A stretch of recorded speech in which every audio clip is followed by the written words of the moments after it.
Muitos irmãos que me conhecem a minha linha de mensagem, sabem que a maioria das minhas mensagens, talvez aí 95%, é sempre no Novo Testamento. Já até fui questionado: você não crê no Antigo Testamento? Não prega no Antigo Testamento? Eu creio e prego no Antigo Testamento. Mas eu não sei, prego muito no Novo. Mas hoje eu quero ler num texto no Antigo Testamento e falar sobre mulheres atalaias a partir de uma mulher no Antigo Testamento, por quem eu tenho uma grande admiração. O nome dela é Débora. Abram as vossas Bíblias no livro de Juízes, capítulo de número 4, versículo de número 1.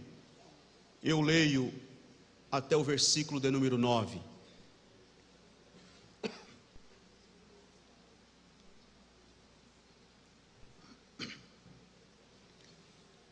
Livro dos Juízes, capítulo de número 4,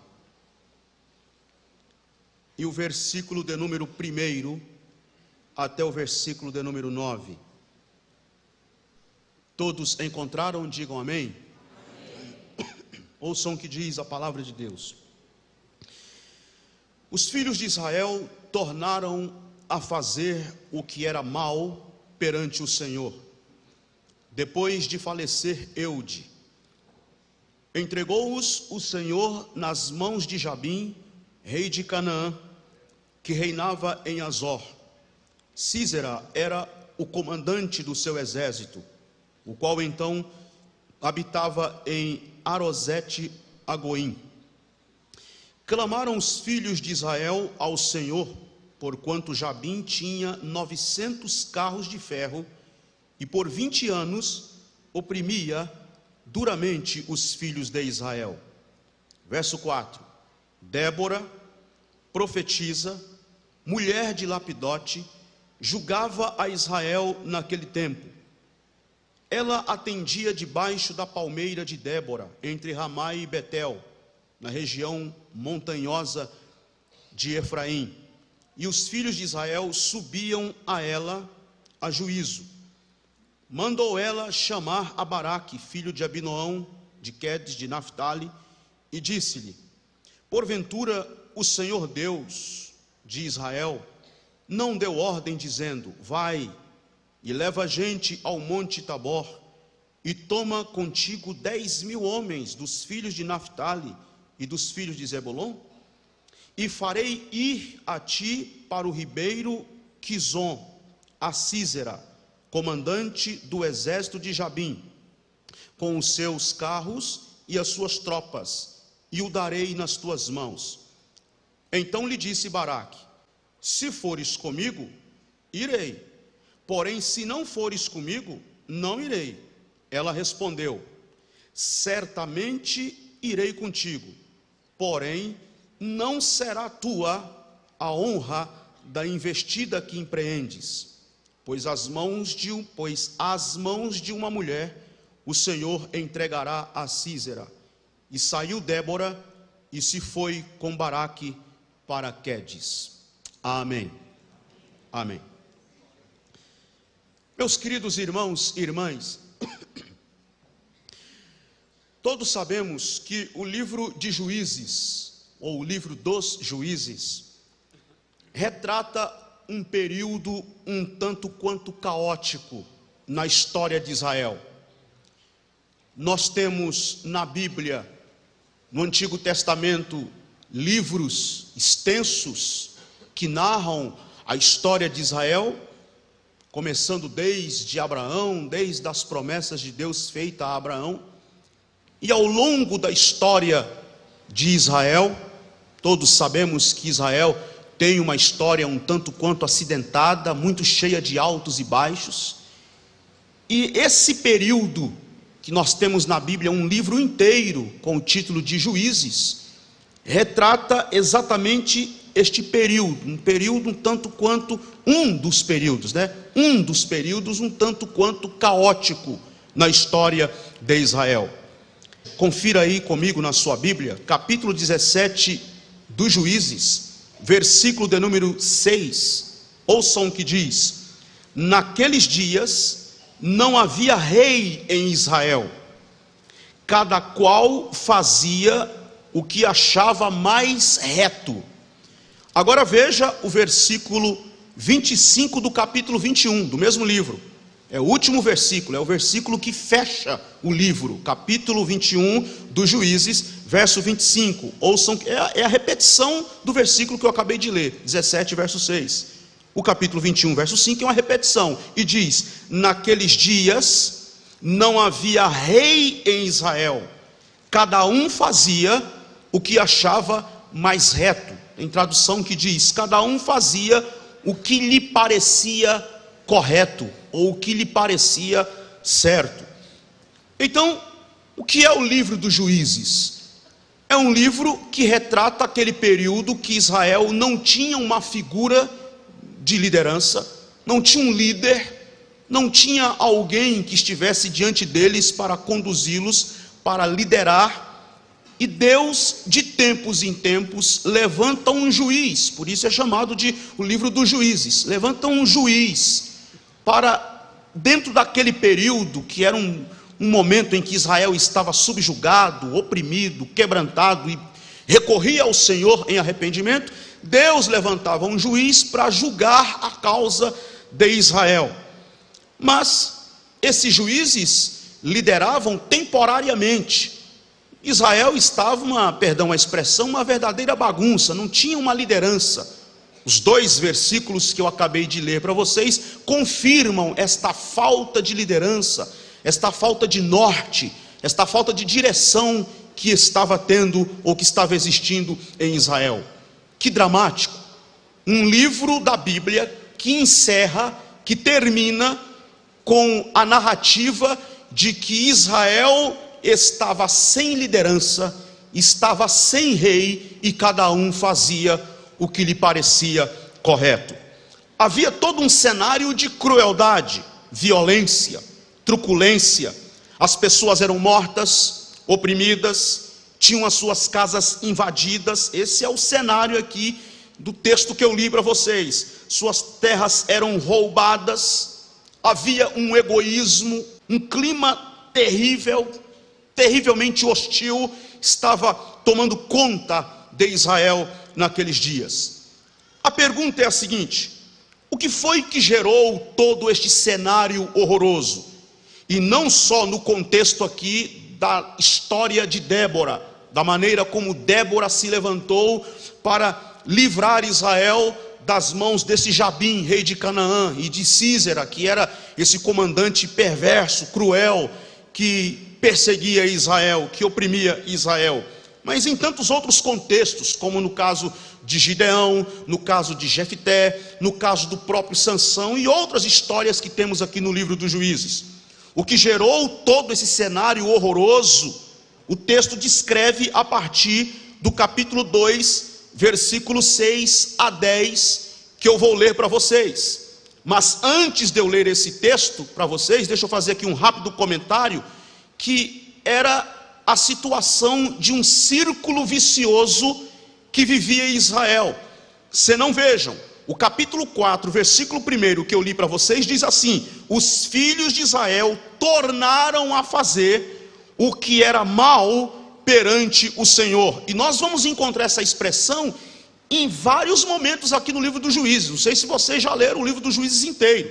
Se não leu, leia e marque quantas vezes nós vamos ter essa expressão: tornou a fazer o que era mal aos olhos do Senhor. Quer dizer, no versículo 31 do capítulo 3, nós temos aí um longo período, talvez o maior período em que Israel viveu em paz, que é o versículo de número 30 do capítulo 3. Assim foi Moabe subjugado naquele dia, sob o poder de Israel, e a terra ficou em paz 80 anos. Talvez foi o período mais longo que eles tiveram paz. Ficaram em paz 80 anos. Mas no capítulo 4, versículo 1, voltou Israel a fazer o que era mal aos olhos do Senhor. Então, um círculo vicioso. Pecava contra Deus, vinha a opressão, eram subjugados, clamavam a Deus por misericórdia. Deus levantava um juiz, Deus levantava um líder, julgava a causa de Israel. Tudo ficava em paz, Israel tornava a pecar de novo. Aí era oprimido, eram subjugados, clamavam a Deus, Deus levantava outro juiz, e assim ia, de história em história, de pecado em pecado, de vício em vício, e não se livravam nunca disso. E qual é o motivo? Qual é o caos? Qual é a causa de todo este caos instalado em Israel, que eles não se libertam nunca desse círculo vicioso? Aí vamos ler o versículo 6 a 10 do capítulo 2. Nós vamos ter uma explicação aqui no capítulo 2 do livro dos Juízes, versículos 6 a 10. Se não, vejam: havendo Josué despedido o povo, foram-se os filhos de Israel, cada um a sua herança, para possuírem a terra. Quando entraram a terra que Deus havia jurado a Abraão, Isaque e Jacó, serviu o povo ao Senhor todos os dias de Josué, e todos os dias dos anciãos que ainda sobreviveram por muito tempo depois de Josué, e que viram todas as grandes obras feitas pelo Senhor a Israel. Agora vejam que dramático versículo do número 8. Faleceu Josué, filho de Num, servo do Senhor, com a idade de 110 anos. Sepultaram-no no limite da sua herança, em Timnat-Heres, na região montanhosa de Efraim, ao norte do monte Gaás. Agora veja o versículo 10, porque esse talvez seja um dos versículos mais tristes de toda a Bíblia. E diz: foi também congregada a seus pais toda aquela geração, ou seja, passou toda aquela geração, morreu toda aquela geração, e surgiu outra geração após eles, que se levantou, que não conhecia o Senhor, nem tampouco as obras que fizera a Israel. Que coisa terrível, que coisa tremenda.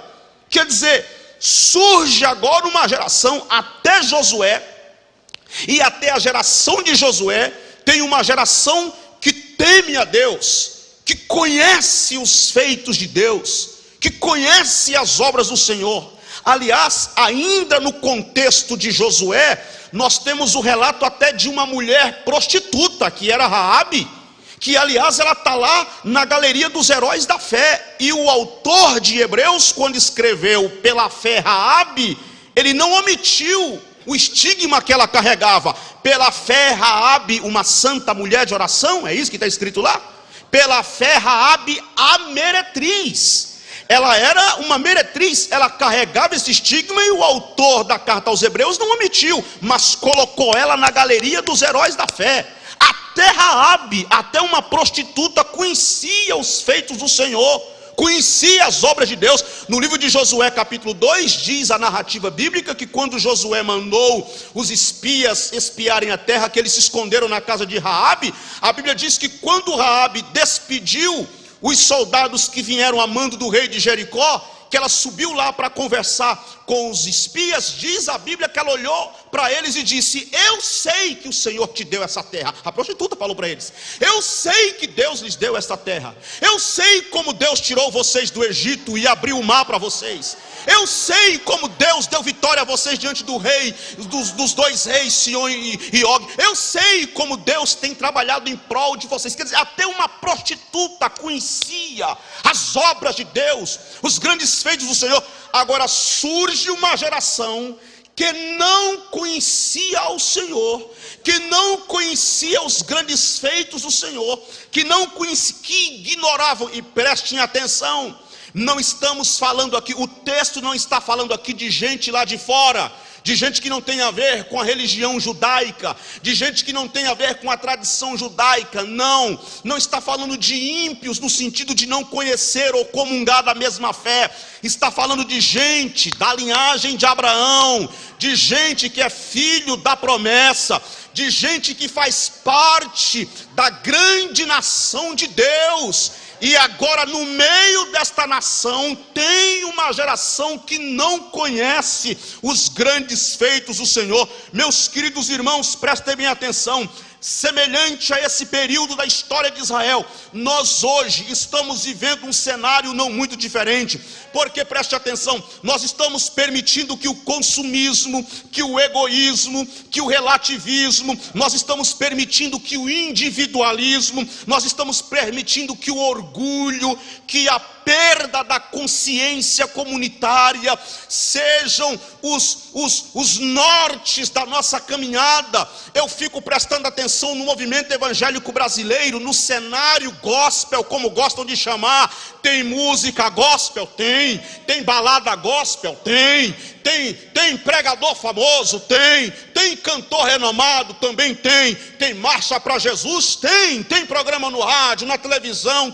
Os crentes estão em alta, mas nunca se viu um tempo de tanto analfabetos do evangelho, nunca se viu um tempo de tanta escassez de pão do céu, de mensagem bíblica e mensagem pregada, como nos dias de hoje. Estão enganando o povo com um falso evangelho nas mídias sociais, estão pregando uma falsa mensagem nos programas do rádio e da televisão, com raras exceções. É claro que eu não posso generalizar, queridos irmãos. Nós não podemos, à semelhança da história de Israel na passagem dos Juízes, sucumbir no analfabetismo do evangelho, analfabetismo da Bíblia. Nós não podemos sucumbir na ignorância de Deus e na ignorância da palavra de Deus. Nós temos que continuar sendo ainda o povo que levanta a bandeira do evangelho, que conhece Deus, que conhece a sua palavra e que anuncia Jesus Cristo ao mundo.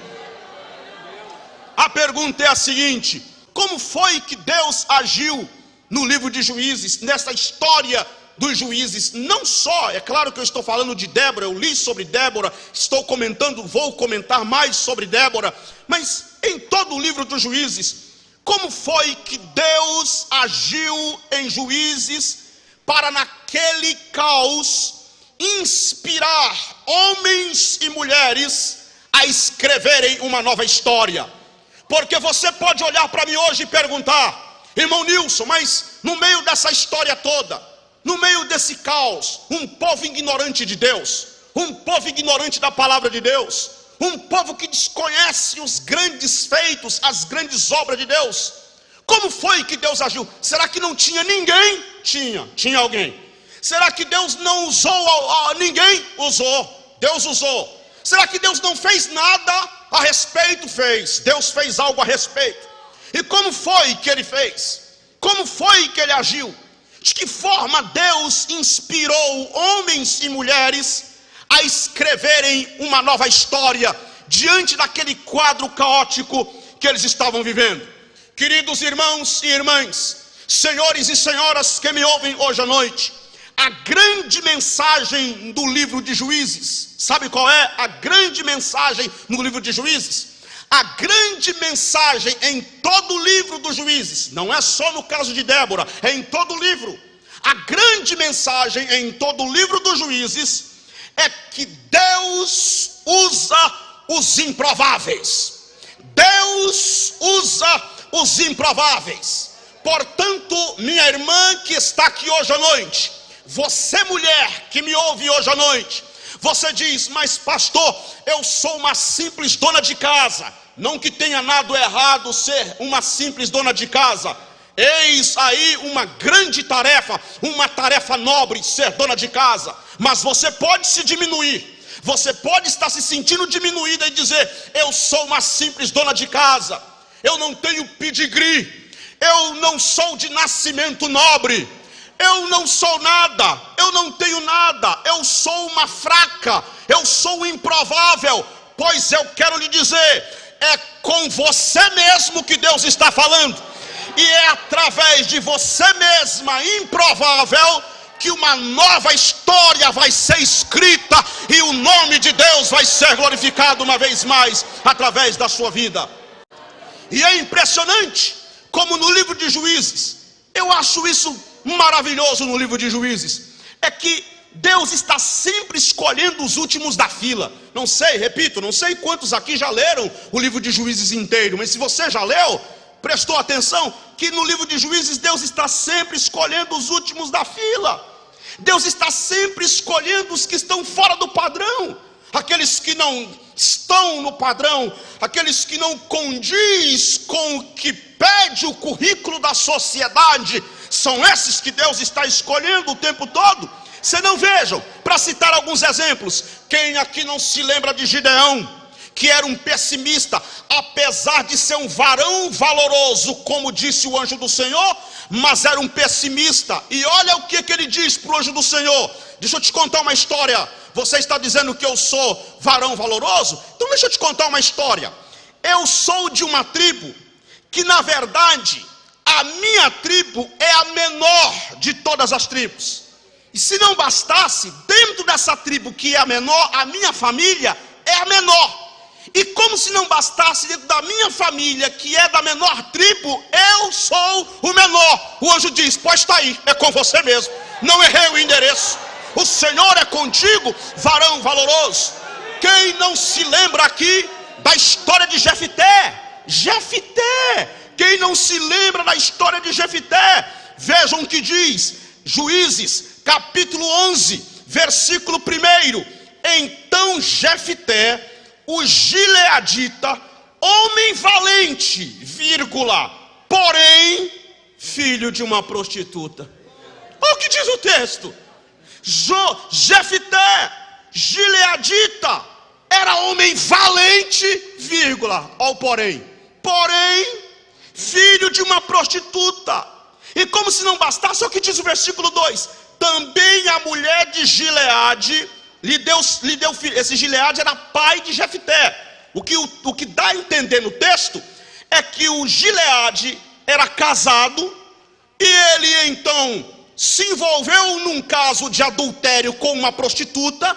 Essa prostituta gerou o Jefité é filho dessa prostituta, mas o Gileade tem uma vida familiar com a sua mulher e com seus filhos. E olha o que diz o versículo: quando já grandes, quando os filhos de Gileade com a sua mulher legítima do seu casamento cresceram, sabe o que eles fizeram com Jefité?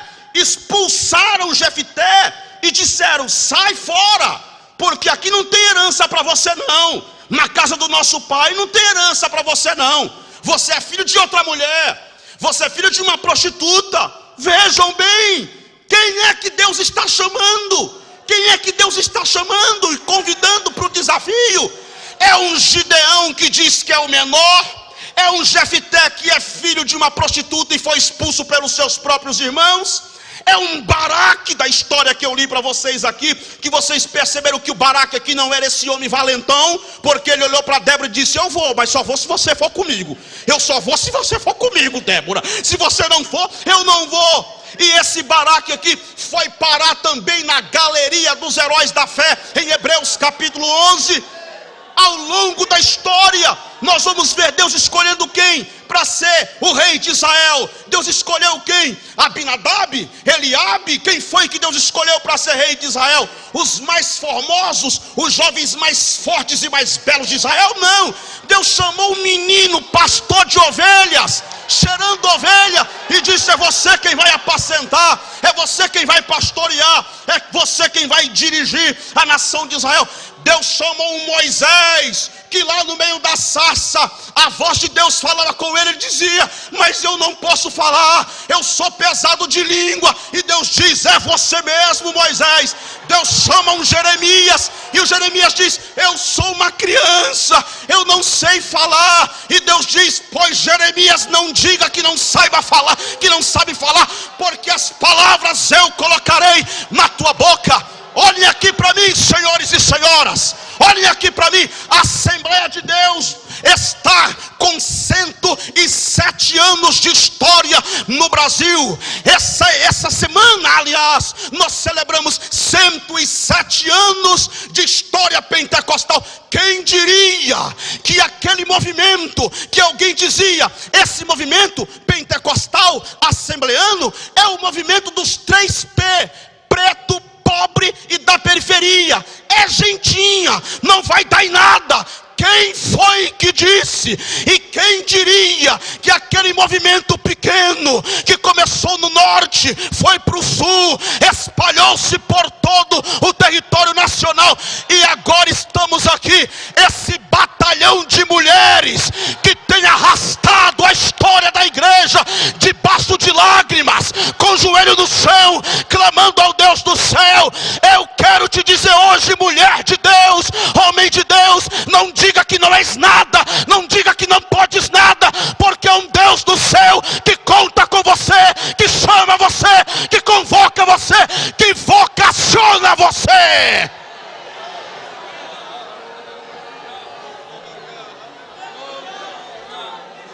Jesus, quando saiu escolhendo os seus discípulos, ele não foi nas universidades de Jerusalém, ele não visitou os centros universitários da Palestina, ele foi pelas beiras dos mares, do mar da Galileia, ele foi lá pelas margens de Genezaré, escolher rústicos pescadores fedendo a peixe, e disse: venham, eu vou fazer de vocês pescadores de homens.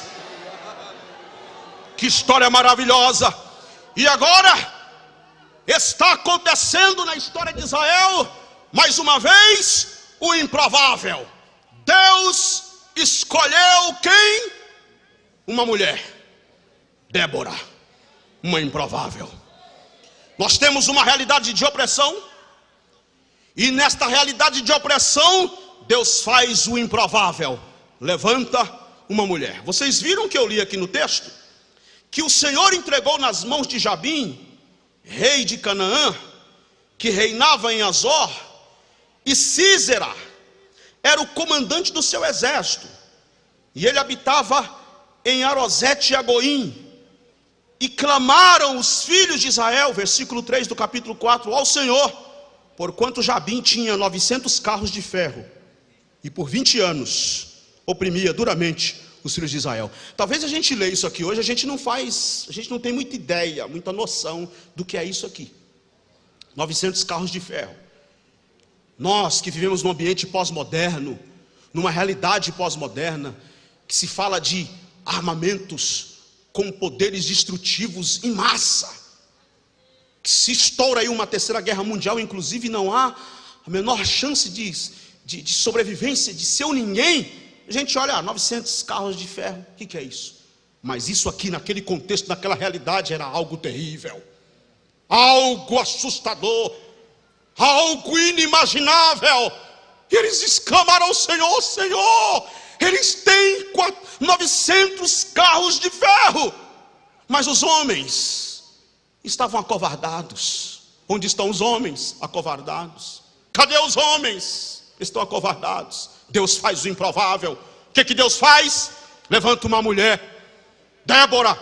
E o texto que eu tenho aqui, Juízes capítulo 4, versículo 4 diz: Débora, profetiza, mulher de Lapidote, julgava Israel naquele tempo. A minha tradução aqui é revista atualizada, mas a revista corrigida traz o texto assim: Débora, vírgula, mulher, depois que vem profetiza, e depois vem mulher de Lapidote, que julgava Israel naquele tempo. E eu gosto dessa tradução. Por quê? Porque quando diz Débora, é o nome dela, é a identidade dela. Mulher, o que o texto está querendo falar com isso? O texto está querendo dizer que Deus está desmontando toda uma lógica machista, patriarcal, num contexto onde mulher não tem voz, mulher não pode falar, mulher não tem o direito de aprender. Sabiam disso? Na tradição judaica, a mulher não tem vez nunca. Qual é o valor da mulher? É se ela gerar filhos. Se ela gera filhos, então ela tem valor. Se ela não gera filhos, todos vocês sabem a angústia das mulheres na Bíblia que não geraram filhos, ou que estavam estéril e não podiam gerar filhos, ficavam angustiadas, clamavam a Deus, porque o valor dela estava em gerar filhos. Se ela não gera filho, pronto, coitada, ela nem é considerada parte da sociedade. Então qual é o contexto? Machista, patriarcal, mulher não tem vez, A palavra dela não vale nada. A mulher não podia nem ficar na sala quando o marido recebia visita. Por isso que Sara estava de trás das cortinas. Quando Abraão recebeu a visita dos 3 anjos do Senhor, ela estava de trás, porque ela não podia ficar lá, era a tradição, não podia ficar lá. Por isso que quando Jesus ressuscitou e ele apareceu para as mulheres e mandou elas anunciar, os discípulos não creram. Por que não creram? Porque era o testemunho de mulheres. E o que é a história aqui de Juízes? O que é a história aqui de Débora? A história de Débora é um resgate da dignidade da mulher, mas é um soco na boca do estômago de nós homens. Por que, senhores e senhoras, que eu estou dizendo isto? Porque vejam o que diz o texto. Nós temos aqui uma história de opressão. A nação está subjugada, a nação está morrendo. Não tem um homem, será que não tem? Tinha homem. Claro que tinha. Eu não vou ler para ganhar tempo aqui, mas vocês vão ler nos versículos mais abaixo, que eu já li inclusive, que ela mandou Baraque juntar 10.000 homens. Quer dizer, tinha homens. Poxa vida, 10.000 homens é muita gente, é muito homem. Mas aí o Baraque diz assim: Débora, eu só vou se você for. Você vai comigo, Débora? Se você não for, eu não posso ir. Aí Débora diz: tá bom, Baraque, tá bom, eu vou, Baraque, eu vou com você, eu vou, mas a honra não será tua. A honra não será tua. Meus queridos irmãos, eu vou finalizando aqui a minha mensagem hoje à noite. Eu vou finalizando aqui as minhas palavras, dizendo a estas mulheres de Deus que estão me ouvindo aqui hoje: se a senhora quer escrever uma nova história como Débora, então não permita que o preconceito, que o ranço de uma sociedade machista e racista lhe roubem a dignidade. Levante a tua cabeça como Débora. Ela é uma profetisa. Ela conseguiu reconstruir a sua história como mulher, como profetisa, serva de Deus, como mãe, porque no capítulo 5, versículo de número 7, está escrito: ficaram desertas as aldeias em Israel, repousaram, até que eu, Débora, me levantei-me por mãe em Israel. Ela conseguiu reescrever a sua história como mãe e como esposa, porque o texto diz que ela era mulher de Lapidote, que eu nem sei quem é esse Lapidote, ele só aparece uma vez, mas ela era uma esposa digna, respeitada, honrada. E eu termino com o capítulo de número 5 e o versículo de número 12, quando Débora começa a cantar e diz assim: desperta, Débora, desperta, desperta, acorda, entoa um cântico, levanta-te, Baraque, e leva preso os que prenderam tu, filho de Abinoam.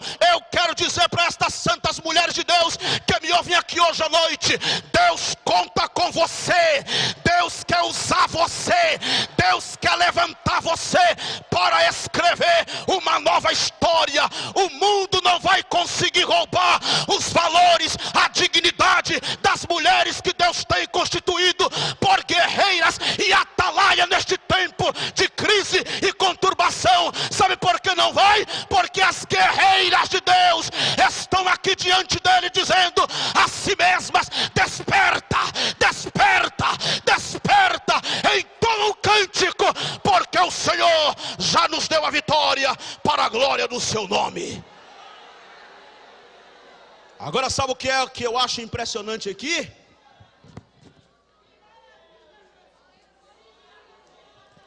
É que Débora está cantando, e não é Deus falando para ela desperta, é ela mesma cantando aqui, falando: desperta, Débora, desperta. Para Débora ela diz desperta, e para Baraque ela diz levanta-te. Por que para Débora desperta e para Baraque é levanta? Por que será? Quem é mesmo que gosta de ficar lá no sofá, sentadão, jogadão, com controle na mão, os pezão jogado para cima? Quem é mesmo?